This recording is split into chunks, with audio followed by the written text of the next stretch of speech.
Este es un mensaje más de Iglesia Logos. Síguenos en Facebook, YouTube e Instagram como iglesia.logos o visítanos en nuestros servicios domingos 11:30 de la mañana y miércoles 7:30 de la tarde. Estamos en Avenida Sanders y Eje Vial Juan Gabriel, en Ciudad Juárez, Chihuahua. Iglesia Logos, creados para alabanza de su gloria. El tema es: ¿quién dicen que soy yo? La respuesta de Pedro a esta pregunta es muy conocida. La mayoría de nosotros la conocemos, o la mayoría de los que ya hemos tenido tiempo en el caminar en el Evangelio, que le dice: tú eres el Cristo. Pedro reconoce que Jesús es el ungido. Pedro reconoce que Jesús es el Mesías tan esperado, el Cristo prometido a lo largo de todo el Antiguo Testamento. Pero fue más allá, cuando él mismo ahí le dice: el Hijo del Dios viviente. Con esta declaración está reconociendo la deidad de Jesús. Está reconociendo que Jesús es Dios. Tú eres el Hijo del Dios viviente. A través de todo el Antiguo Testamento vemos que a Yahweh o a Yahvé se le conoce como el Dios viviente, dicho por todos los profetas, desde Moisés hasta Malaquías. David lo menciona mucho así. Sin embargo, Pedro y los discípulos, aún cuando da esta declaración, Pedro y los discípulos de nuestro Señor Jesucristo aún no eran capaces de conciliar en su propia mente cómo el Mesías prometido podía también sufrir y morir. Eran cosas que ellos no lo podían entender. Tenían que comprender que el personaje exaltado de Daniel 7 era el mismo que estaba profetizado en Isaías 53 como siervo sufriente. Y eso solo es revelado a través del Espíritu Santo. Por eso Jesús le dijo a Pedro en el verso 17: bienaventurado eres Simón, hijo de Jonás, porque no te lo reveló carne ni sangre, sino mi Padre que está en los cielos. Qué importante. ¿Quién dicen ustedes que soy yo? Qué pregunta tan importante hace nuestro Señor Jesucristo. Y así empezamos, aquí arrancamos con la narrativa del Evangelio de Mateo, hablándonos de nuestro Señor Jesús. Y dice en el verso 13: viniendo Jesús a la región de Cesarea de Filipo, preguntó a sus discípulos diciendo: ¿quién dicen los hombres que es el Hijo del Hombre? Ahora, esto no es casualidad. Cesarea de Filipo, aquí en esta región de Cesarea de Filipo, Jesús les hace una pregunta muy importante, una pregunta que también va a resonar en nuestro interior, o que debe resonar en nuestro interior. ¿Quién dicen los hombres que es el Hijo del Hombre? Jesús no hace esta pregunta para saber la opinión de los hombres. Jesús hace esta pregunta, o sea, nuestro Señor le pregunta esto a los discípulos para que sus discípulos a través de todos los siglos podamos evaluar cuánto es lo que nosotros le conocemos, cuánto conocimiento tenemos tú y yo de Él.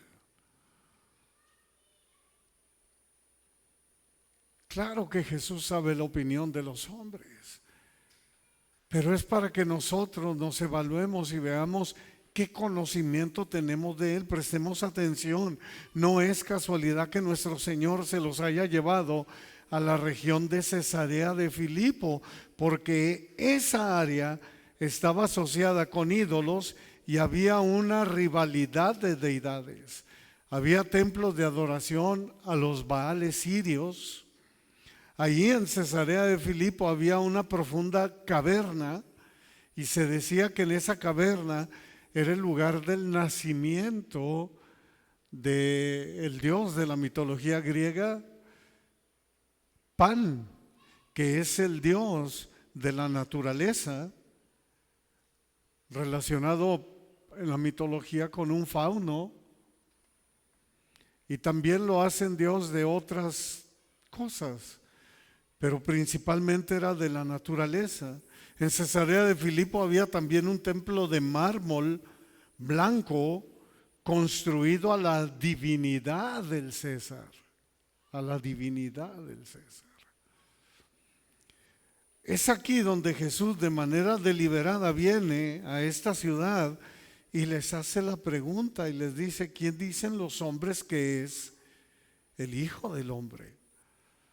Ante este marco místico religioso, es como si dijera nuestro Señor Jesucristo, ¿no? Echa un vistazo al mundo, ve todas las creencias, ve todas las religiones, ve todas las deidades que hay en el mundo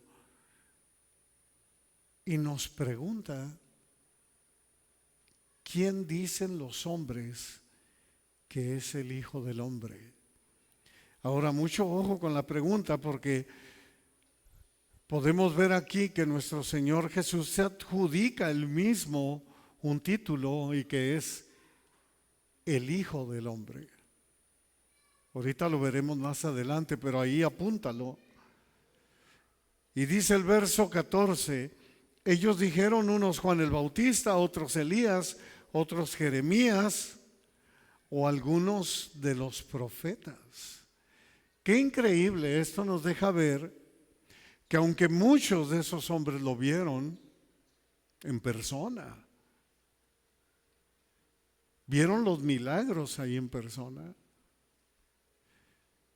lo escucharon ahí en persona, no así como nosotros ahora escuchamos la palabra a través del predicador o cuando vamos y leemos la palabra, no, ellos lo tenían ahí.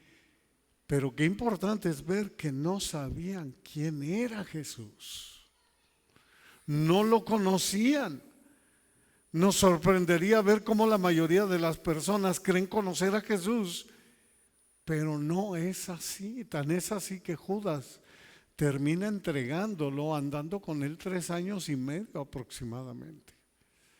Imagínate. En aquel tiempo unos contestaron Juan, otros Elías, otros Jeremías, junto con otros profetas. Algunos pensaban que Jesús era un heraldo nacional, como Juan el Bautista. Algunos pensaban que Jesús era un trabajador famoso de milagros, como Elías. Algunos pensaban que Jesús confrontaría reyes, como los profetas.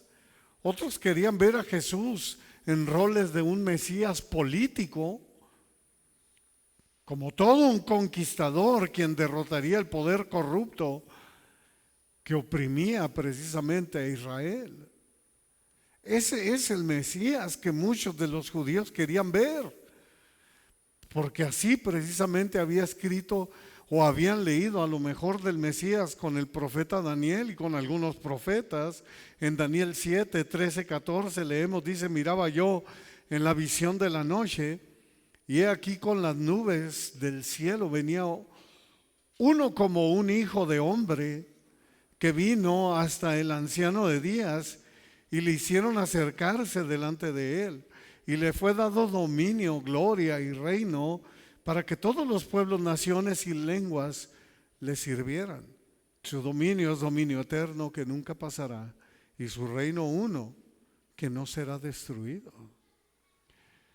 El problema para el judío, el problema para muchas religiones, es que no han aprendido a separar. Los profetas recibían la visión y ellos apuntaban, pero no todo lo tenemos que ver literal. Claro que esto es del Mesías, pero es un reino que aún no se establece, que está por establecerse. En ese tiempo, obviamente, menos Aún no se establecía, pero era lo que ellos estaban esperando. Hoy en día la gran mayoría del ser humano tiene también su propia versión de Cristo. Aún dentro de las iglesias, la tendencia general en todas estas respuestas que vemos en la palabra era que no tenían idea de quién era Jesús. Realmente no conocían a Jesús, aunque lo estaban viendo. A Jesús se le da una medida de respeto y honor, pero quedan cortos al honrarlo por quien realmente es. Siempre manipulando lo que nosotros queremos que sea Jesús, pero sin conocer realmente a Jesús, porque no vamos a la palabra y no conocemos a Jesús. Es como si la misma palabra de Dios nos dijera o nos gritara y nos dijera: ¿ves cómo no lo conoces? El verdadero Jesús es aquel que vamos a encontrar siempre en la palabra, siempre, en las Escrituras, siervo y rey, hombre y Dios, cordero y león. A lo largo de la era cristiana, los supermercados religiosos del mundo han ofertado cientos de diferentes Jesuses, pero ninguno se asemeja a Él. El mundo y las religiones dicen de Jesús lo que les viene en gana. Tú puedes hablar aún con vecinos tuyos, puedes hablar con familia tuya, y muchos de ellos te van a decir: es un ser creado. Algunas de las religiones eso lo creen. Creen que es un arcángel. El más glorioso de todos es Dios, y solo parecía un hombre. Es un gran maestro de la moral, es un profeta, es un iluminado, como hay otros. Y es que no se trata de defender o no una religión, hermanos, o una creencia. Se trata de la verdad, que la gente sepa quién es Jesús. ¿Quién es nuestro Dios? Metamos en nuestra mente entender quién es Jesús. Porque cuando nosotros aprendamos quién es Jesús, es vital para nuestra salvación. Ahora veamos el marco histórico para los judíos profundamente arraigados en la Torá. Esto suscitaría preguntas importantes. A todo judío se le había enseñado desde la infancia la confesión fundamental de la fe, o sea, la Shema. Deuteronomio 6, 4 y 5. Oye Israel, Yahvé nuestro Dios, Yahvé uno es, y amarás a Yahvé tu Dios de todo tu corazón, de toda tu alma y con todas tus fuerzas.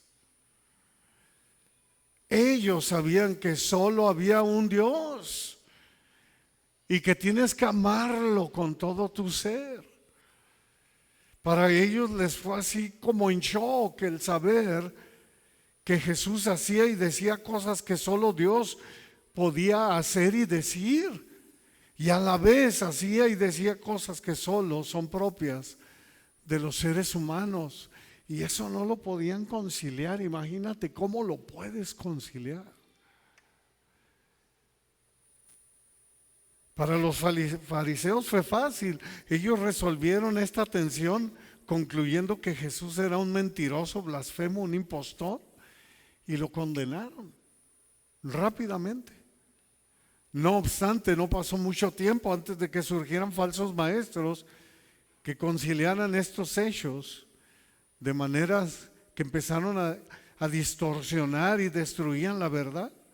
Por ejemplo, antes incluso de que se completara el Nuevo Testamento, ya había quienes negaban que Cristo había venido en carne. Como hay varias religiones hoy en día. Por ejemplo, en 1 Juan 4:3 leemos que el apóstol Juan dijo: y todo espíritu que no confiesa que Jesucristo ha venido en carne, no es de Dios. Y este es el espíritu del anticristo, el cual ustedes han oído que viene y que ahora ya está en el mundo. O sea que ya tiene más de 2000 años de estar en el mundo. El espíritu del anticristo. Pues bien, Juan se refiere a este error cristológico como el espíritu del anticristo. No puede ser algo más grave. ¿Por qué? Porque simplemente no hay conocimiento. Difundir la negación de que el Hijo de Dios tomó forma humana. ¿Por qué era tan ofensivo de que Cristo fuera hombre? Parte de la respuesta tiene que ver con la cultura del primer siglo, que estaba 100% influenciada desde hacía 4 siglos atrás por el filósofo Platón, quien dominaba el mundo de las ideas. A través de la historia ha influenciado aún Platón a muchos. A varios que se han dicho cristianos fueron influenciados por Platón. Una de sus ideas se refería a que la materia, en pocas palabras, según Platón, la materia era mala, la materia estaba fuera de toda posibilidad, que algo bueno, o sea que Dios, se convirtiera en algo malo, un hombre, carne. Entonces estos falsos maestros propusieron que Cristo solo aparentó ser hombre, pero que siempre se mantuvo como Dios. Aparentó ser un ser humano, era lo que ellos decían.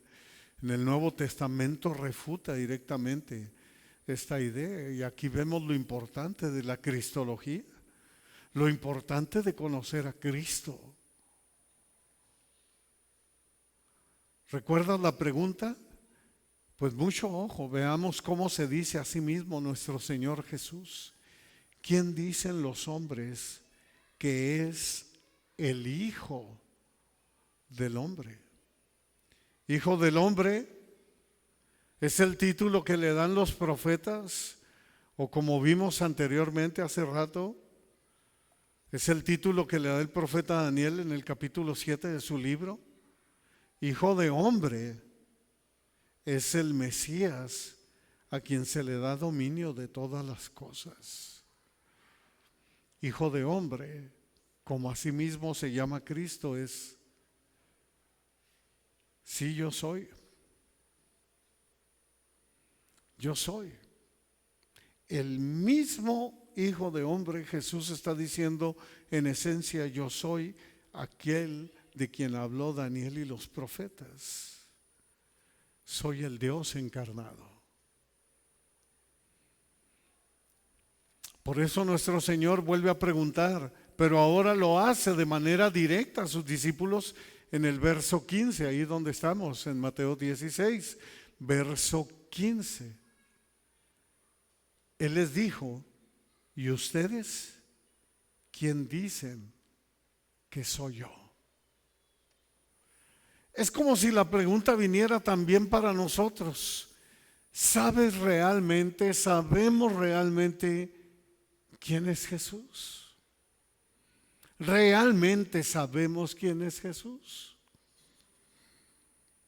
¿Le damos ese valor, le damos ese respeto que se merece a nuestro Señor Jesús? ¿Realmente sabemos quién es? Como cristianos, nosotros deberíamos responder esta pregunta todos los días por la manera en cómo vivimos. Qué importante. Qué importante. Ahora puedo entender por qué el apóstol Pablo, por qué cada uno de los mismos apóstoles en la palabra, principalmente el apóstol Pablo, decía: y nosotros hemos sido ejemplo para ustedes. Sean imitadores de mí, así como yo de Cristo. Si realmente creemos que Jesús es quien Él dice que es, eso afectará, hermano, nuestra manera de vivir. Cada vez que nosotros le decimos a alguien: soy cristiano, estamos diciendo algo con un peso enorme. Enorme. Cada vez que tú y yo nos paramos frente a alguien y le decimos: es que yo soy cristiano,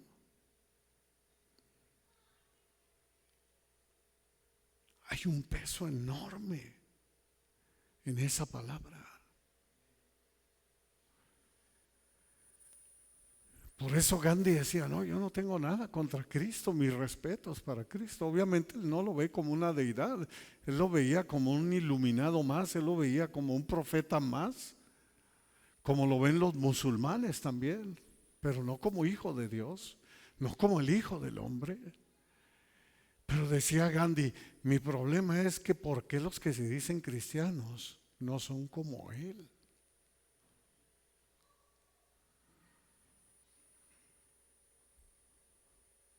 Porque el budista sigue el ejemplo de Buda. Y así cada uno, los de Hare Krishna. Veamos lo que escribió Pablo en Efesios 4, versos 20 al 24. Dice: mas ustedes no han aprendido hacia Cristo, si en verdad le han oído y han sido por Él enseñados conforme a la verdad que está en Jesús.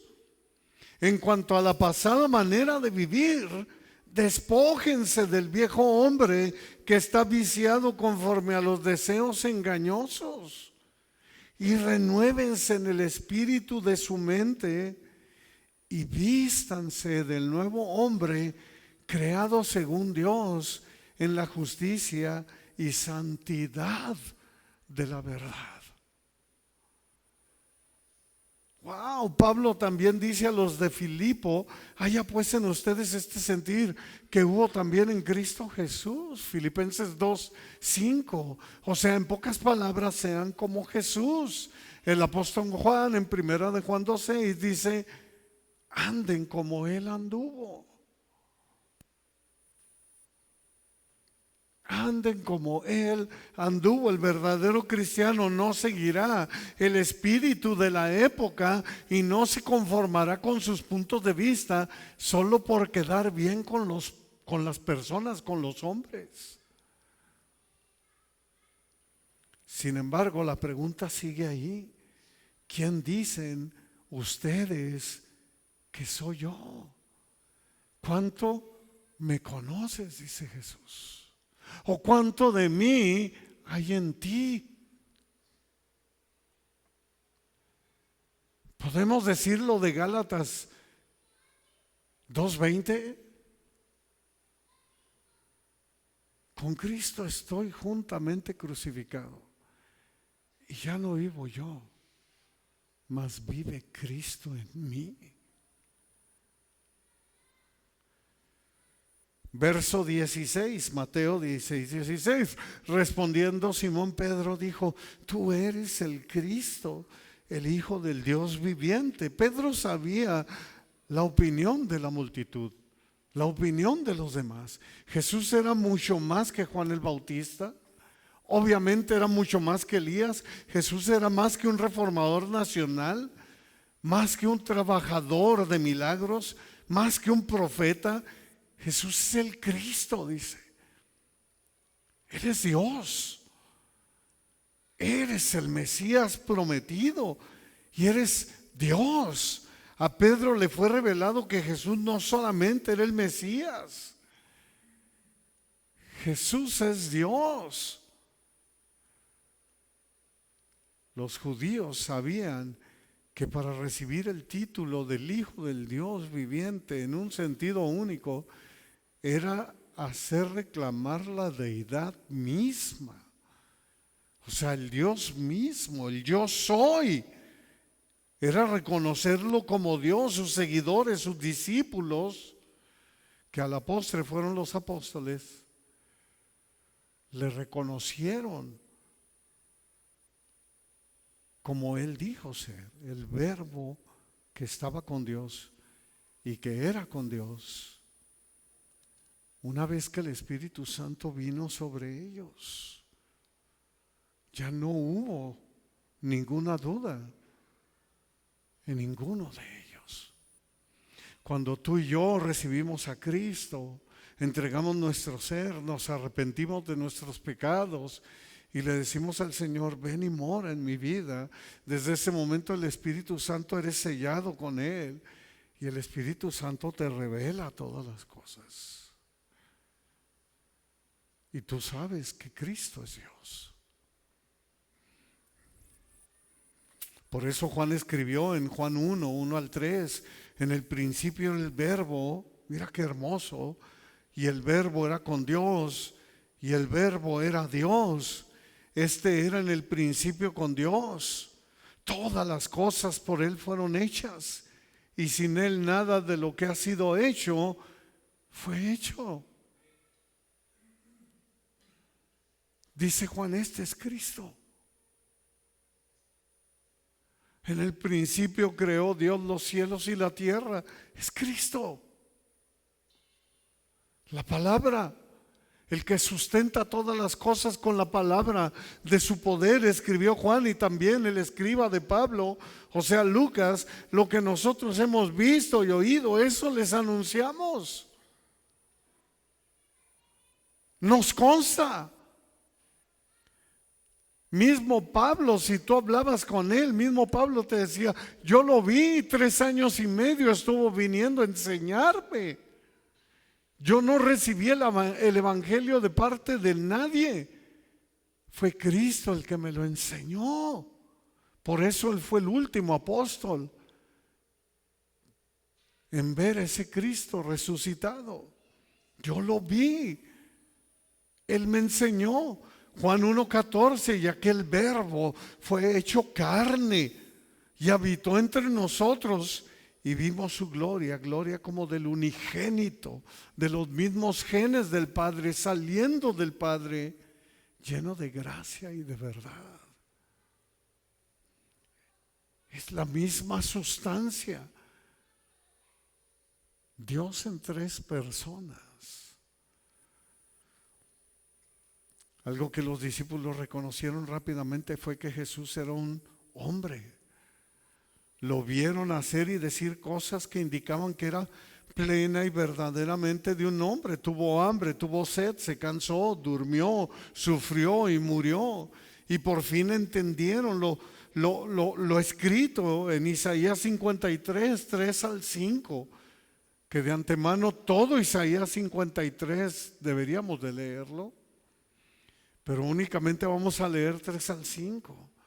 Despreciado y desechado entre los hombres, varón, o sea, hombre de dolores, experimentado en quebranto, y como que escondimos de él el rostro, fue menospreciado y no lo estimamos. Ciertamente llevó él nuestras enfermedades y sufrió nuestros dolores.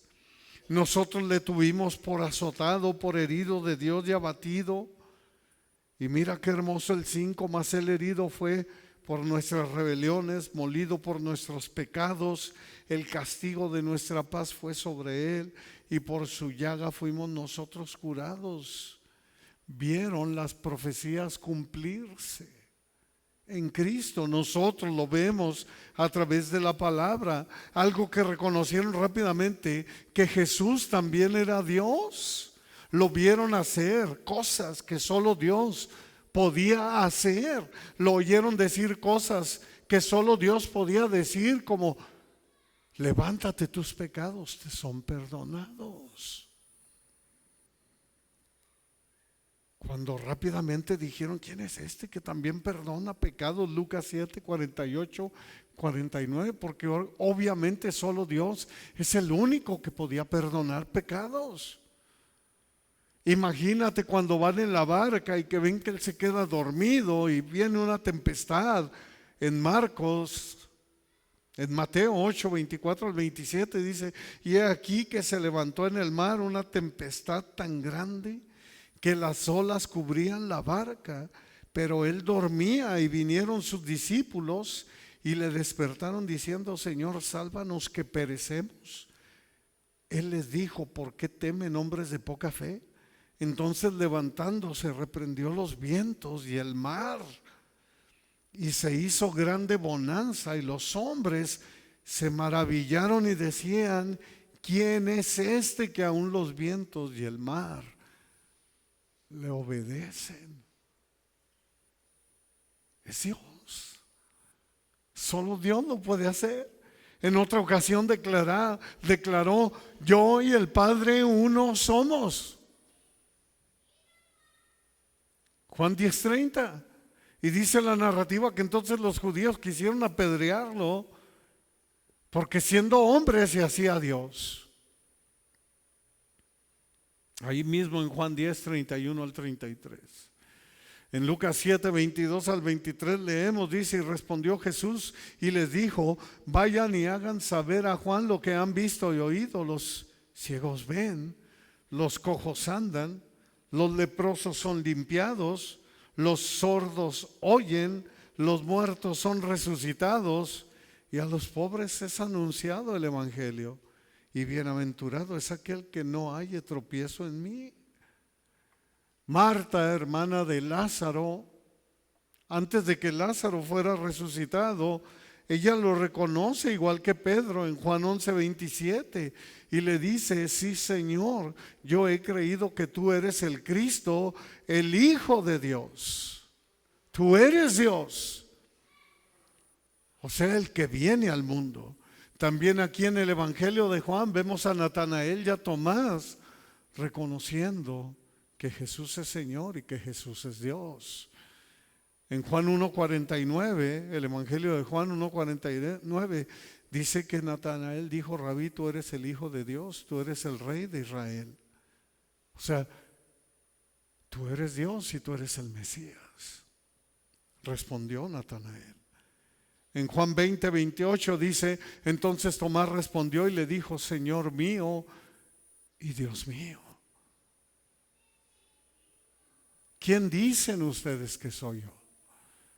¿Quién decimos nosotros que es Jesús? Esta es la perspectiva que nosotros también debemos tener sin ninguna duda. La misma que Pedro, la de los discípulos, la de Tomás, Natanael y la del malhechor en la cruz que confiesa a Jesús.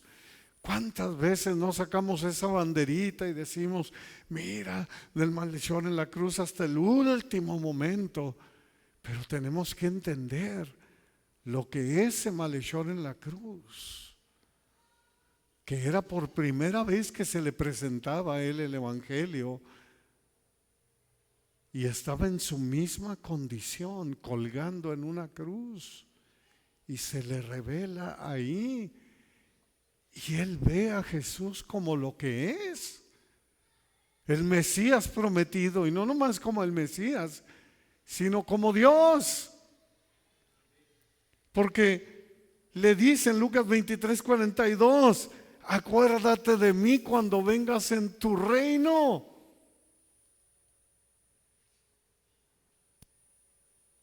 ¡Qué fe de este hombre!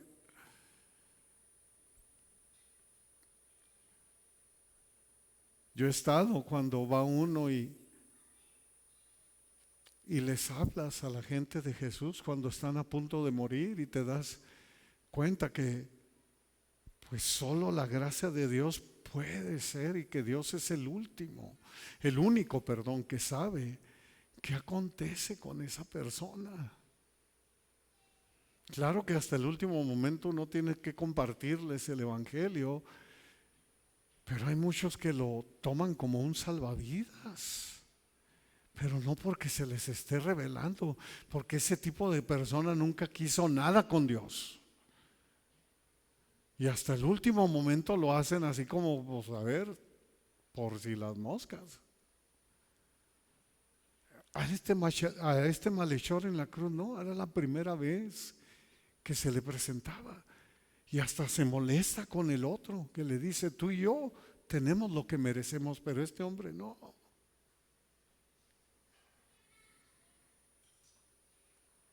Esa es la perspectiva que nosotros debemos tener, hermanos. Tú eres el Cristo, el Hijo del Dios viviente. Tú eres Dios. Acuérdate de mí, Señor. Cuando vengas en tu reino, acuérdate de mí. Cuando vengas por mí, acuérdate de mí porque yo creo en ti. Este malhechor, con sus hechos y palabras, está confesando, creyendo que Jesús es quien dijo ser el Cristo, el Hijo del Dios viviente. Está valorando lo que nuestro Señor está a punto de hacer ahí colgado en la cruz para Él. Este malhechor está reconociendo lo que dicen las Escrituras.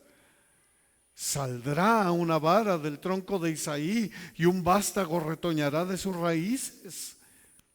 Isaías 11:1. Tú eres el Cristo, el Hijo del Dios viviente. Mira lo que escribió Pablo sin titubear en Colosenses 1, versos 15 al 17. Él es la imagen del Dios invisible. Vuelvo a repetir, Colosenses 1, 15 al 17. Cristo es la imagen del Dios invisible, el primogénito de toda creación. Porque en Él fueron creadas, ¿en quién? En Cristo fueron creadas todas las cosas. Y todas las cosas, las que hay en los cielos, dice, y las que hay en la tierra, visibles e invisibles. Sean tronos, sean dominios, sean principados, sean potestades. Todo fue creado por medio de Él y para Él.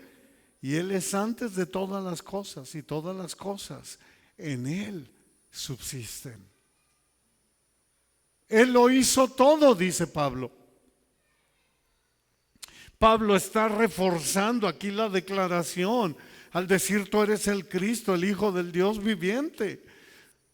Tú has sido desde el principio.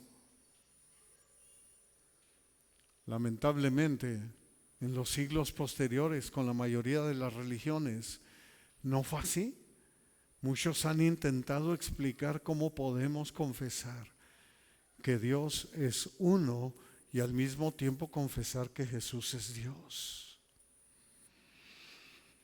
También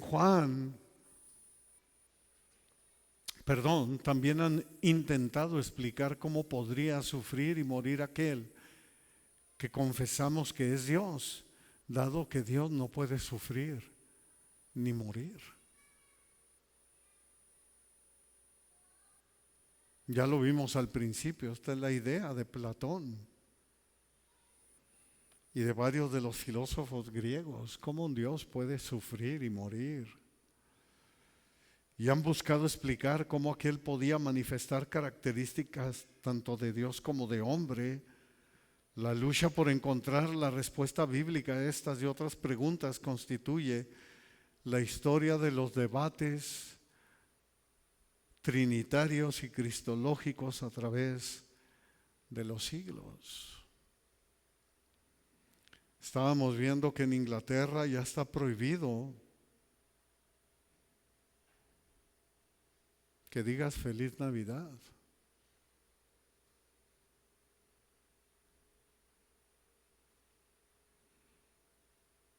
Así es el odio por Cristo. ¿Por qué? ¿Por qué por Él nomás? ¿Por qué el odio hacia Él? Todos lo sabemos, hermanos. El problema siempre ha sido ignorar la palabra de Dios. Ese es el problema, que la gente ignora la palabra de Dios, aunque se digan cristianos. La Biblia nos dice con claridad que Cristo es hombre y es Dios. Tanto en las Escrituras, tanto en el Antiguo Testamento, donde se nos habla en varias profecías, con distintos profetas, desde Moisés hasta Malaquías, que el Mesías es hombre y sería del linaje de David y que nacería como niño. Desde su nacimiento fue profetizado como Emmanuel, Dios con nosotros. Y fue cumplido. Mateo 1, 22 y 23 dice: todo esto aconteció para que se cumpliera lo dicho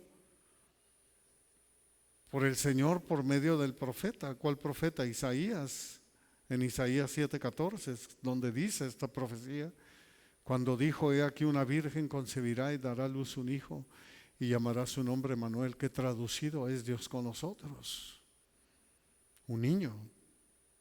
Entonces queda claro que desde su nacimiento fue profetizado como Dios.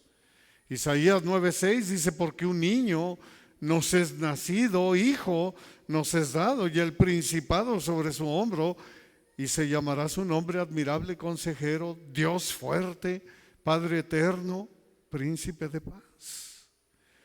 Miqueas 5:2: pero tú, Belén Efrata, pequeña para estar entre las familias de Judá, de ti me saldrá el que será Señor en Israel, y sus salidas son desde el principio, desde los días de la eternidad, y etcétera, etcétera, muchísimas profecías más.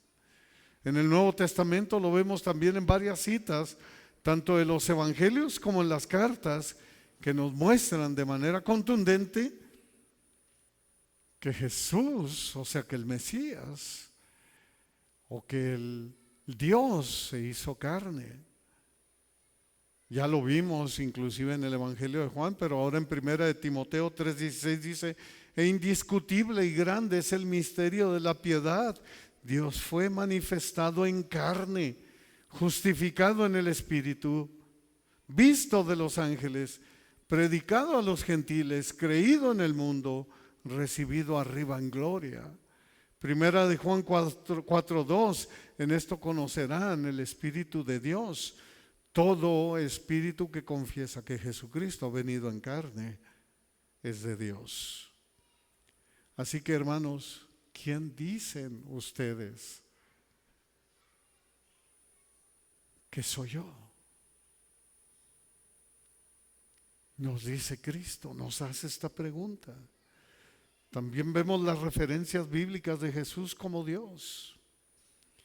Jesús le dice a Felipe lo siguiente, Juan 14:9: tanto tiempo hace que estoy con ustedes y no me has conocido, Felipe. El que me ha visto a mí ha visto al Padre.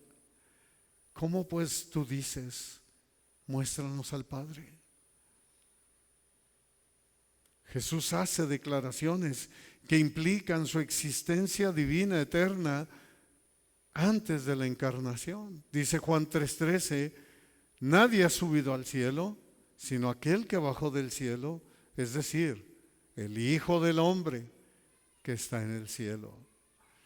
Juan 6:62 dice: pues que si vieran al Hijo del Hombre ascender a donde Él estaba antes.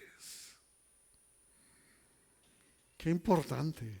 Jesús hace referencia a la soberanía que comparte con el Padre en varias ocasiones, declarando: yo soy. Sí, tal y como lo dijo nuestro Dios cuando le dijo a Moisés: ¿quién les digo que me manda? Yo soy. Jesucristo constantemente estuvo diciendo, inclusive cuando van para crucificarle, que preguntan por él, él les dice: yo soy. ¿Y qué dice la Escritura que pasó? Al suelo todos. Imagínate, no pudieron resistir. Es como si el Señor Jesucristo ahí les estuviera mostrando un poquitito importante, ¿quién es Él?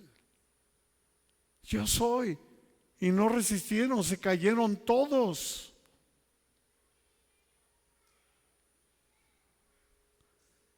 Es por eso que únicamente a través de Jesucristo, hermanos, vamos a poder estar delante del Padre. Necesitamos a Cristo. Si no, caes fulminado, te desapareces.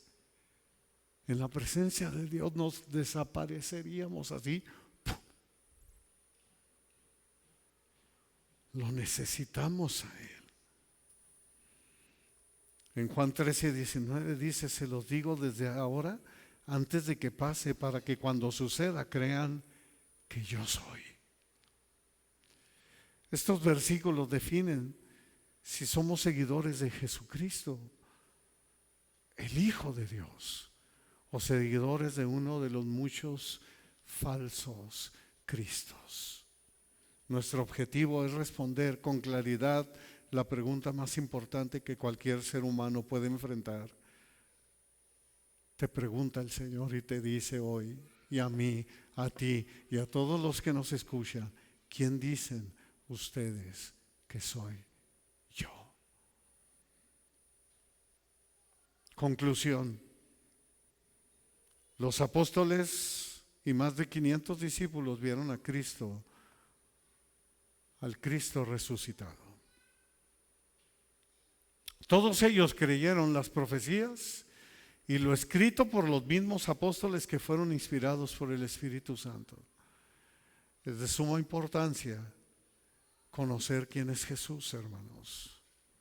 En Hebreos 1:1-3 dice: Dios, habiendo hablado muchas veces y de muchas maneras en otro tiempo, se refiere a las Escrituras, al Antiguo Testamento, dice a los padres por los profetas, en estos postreros días nos ha hablado por el Hijo, a quien constituyó heredero de todo y por quien asimismo hizo el universo, el cual, siendo el resplandor de su gloria y la imagen misma de su sustancia, y quien sustenta todas las cosas con la palabra de su poder, claro, porque Él es el Logos, habiendo efectuado la purificación de nuestros pecados por medio de sí mismo, se sentó a la diestra de la majestad en las alturas.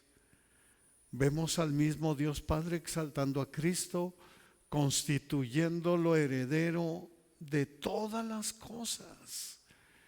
Y nos dicen Filipenses que le da un nombre que es sobre todo nombre. El mismo Padre, Filipenses 2:9-11, por lo cual Dios también le exaltó hasta lo sumo. Lo exaltó a Cristo hasta lo sumo y le dio un nombre que es sobre todo nombre, para que en el nombre de Jesús se doble toda rodilla de los que están en los cielos y en la tierra y debajo de la tierra. O sea, los mismos demonios se van a tener que arrodillar ante Él y toda lengua confiese que Jesucristo es el Señor, para gloria de Dios Padre. ¿Quién dicen ustedes que soy yo? ¿Lo conoces? ¿Sabes quién es? ¿Sabemos realmente a quién hemos entregado nuestra vida, a quién le servimos, de quién somos? Y esto es lo más importante en la cristología, hermanos. En Hechos 1:9 se nos dice de la ascensión a Cristo. Cuando se paran los ángeles se dicen: así como han visto a este Cristo irse, así volverá. Lo vieron irse en carne y ahora está a la diestra de Dios Padre, como lo dijo el escritor de Hebreos, como lo dice Pablo en Romanos 8:24. Ahora está a la diestra del Padre intercediendo por nosotros perpetuamente. Y el escritor de Hebreos lo vuelve a decir en Hebreos 7:25, por lo cual puede también salvar perpetuamente a los que por Él se acercan a Dios, viviendo siempre para interceder por ellos. Me encantó la definición que dio Andrés la semana pasada. Es de la cristología. Él vuelve en carne y Él está a la diestra de Dios Padre, intercediendo por nosotros. Por eso dice, ¿quién los condenará? Cristo es el que murió, el que también resucitó, el que está a la diestra de Dios, intercediendo por nosotros perpetuamente. Es por eso que el ser humano ya no puede ser destruido. O arderá, porque así es de eterno al que está rechazando, o estará con Él por la eternidad. Porque Dios voltea y ve a su Hijo, y su Hijo está en carne, representándonos a nosotros.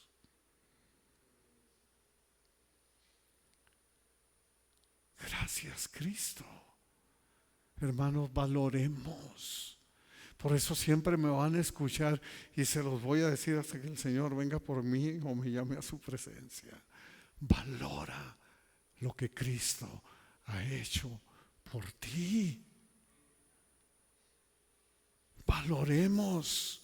Esto es para que el Padre vea a la humanidad a través de su Hijo y podamos ser recibidos. Bendito sea Dios, bendito sea Cristo. Estudiemos la palabra de Dios con una sola perspectiva, enfocada en lo que nos revela acerca de Jesucristo, y valoremos quién es Jesús y lo que hizo por nosotros. ¿Quién dicen ustedes que soy yo? Entonces respondamos con gozo, día tras día: tú eres el Cristo, el Hijo del Dios viviente. Tú eres mi Dios, mi Salvador. ¿Cuántos dicen amén?